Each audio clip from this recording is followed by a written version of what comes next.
Malaking hamon pa rin sa bansa ang mataas na kaso ng tuberculosis o TB at iba pang sakit sa baga, lalo't marami ang takot sa inaakalang gasto sa gamutan. Paalala ng Department of Health, may mga libreng gamutan sa mga health center. Handa ring tumulong ang inyong GMA Kapuso Foundation. Ayon sa Department of Health, mahigit 100 kaso ng bronchial asthma o hika ang naitala mula December 21 na 2024 hanggang January 6, 2025 mula sa 8 Sentinel Hospitals na minomonitor ng ahensya. Isa sa mga nakikitang dahilan, ang makapal na usok galing sa mga paputok noong selebrasyon ng bagong taon. Ito ay sanhi ng mga allergen, nahihirapan huminga, or yung umuugong at humuhuni yung paghinga. Maaari ring magdulot ng asthma ang volcanic ash.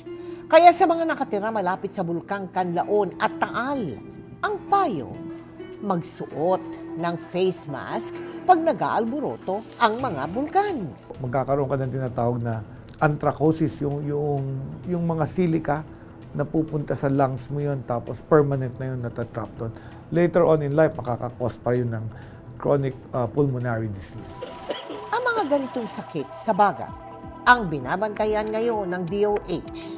Kasama na riyan ang tuberculosis o TB. May mga proyekto ang ahensya para dito, gaya ng TB detection at libreng gamot sa mga TB Dot Center. Ang problema natin, marami kaming fallout. Yung tinatawag na gagamutin mo sila, after 1 to 2 months, masarap na pakiramdam ko, wala na ako ubo, di na ako nilalagnat, hihinto sila pumunta. Kailangan mo ng 6 months to 9 months to completely treat TB. Sa mga kapuso natin na nangangailangan ng medical assistance, maaaring mag-iwan ng mensahe sa GMA Kapuso Foundation official Facebook page sa ilalim ng aming Kapuso Kalusugan Konsulta Project. At sa mga nais sumuporta sa aming mga proyekto, maaari po kayo magdeposito sa aming mga bank account o magpadala sa Cebuana Lolier. Pwede ring online via GCash, Shopee, Lazada at Globe Rewards. Mga kapuso, pasintabi po sa mga naghahapunan, maselan po ang ating tampok ngayong gabi. Nakilala ng GMA Kapuso Foundation ang magkapatid na pinahihirapan ng karamdaman dahil sa maliliit na bukol na lumitaw sa kanilang katawan. Ano kaya ang kanilang kondisyon at ito ba'y magagamot pa? Sa araw-araw na paglilingkod sa simbahan ng magkapatid na Kaloy at Angelina, araw-araw din nilang panalangin ang kanilang paggaling. Yan din ang hiling nila sa nalalapit na pista ng Poong Santo Niño. Ang magkapatid kasi, tinubuan ng maliliit na bukol sa katawan. Nawalan ako ng kumpiyansa, maliligaw ko ng babae, parang pinanghinaan ako ng loob. Binubuhos ko na lang yung aking sa paglilingkod sa Panginoon. Si Angelina halos mabalot ng bukol ang buong katawan at mukha. Kahit ganito pong kondisyon po, ako po may hanap buhay. Dahil sa kanilang kondisyon, hindi na sila nagkaroon pa ng sariling pamilya.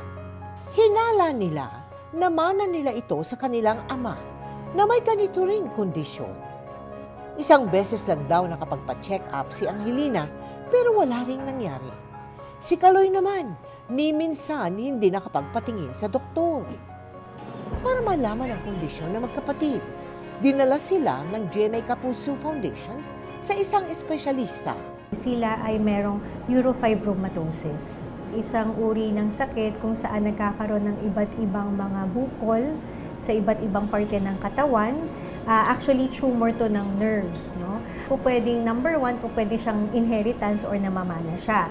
Another way naman, this is due to spontaneous mutation. Wala pareho yung magulang niya, nagkaroon siya bigla ng mutation. At present, wala talagang treatment for neurofibromatosis. Pwede naman tanggalin ito, inooperahan naman natin. Dahil siya ay tumors of the nerves, may possibility pa rin bumalik. Nakatakda silang operahan sa susunod na linggo.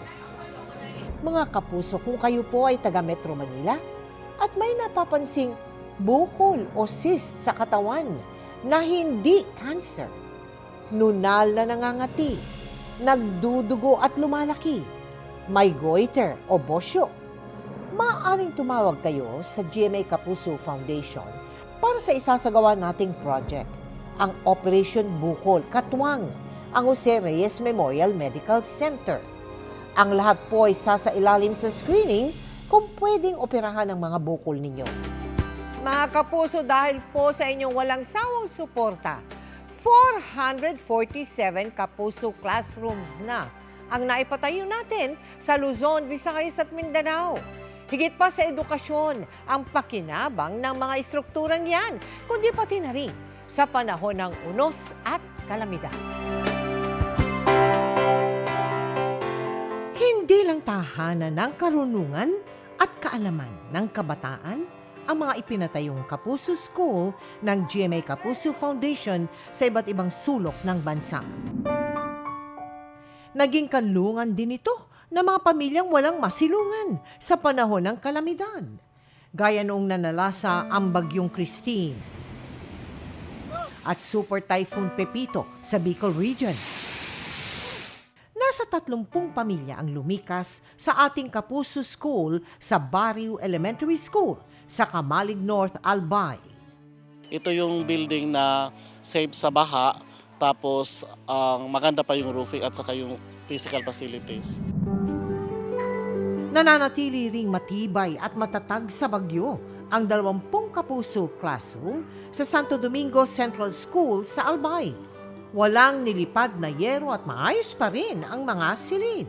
Nagagamit din daw nila itong evacuation center kapag nag-aalboroto ang Bulkang Mayon.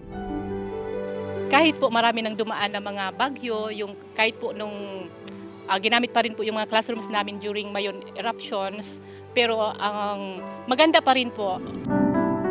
Nakaligtas din sa hagupit ng Bagyong Marce ang ating mga Kapuso School sa Cagayan at Benguet. Ngayon na papakinabangan pa rin ito ng mga mag-aaral. Very conducive po yung room para sa mga bata. Walang alalahanin na mga kalamidad dahil safe na safe po yung mga bata. Bukod sa maayos na silid-aralan, hangad ng GMA Kapuso Foundation na may masisilungan ang komunidad sa gitna ng kalamidad.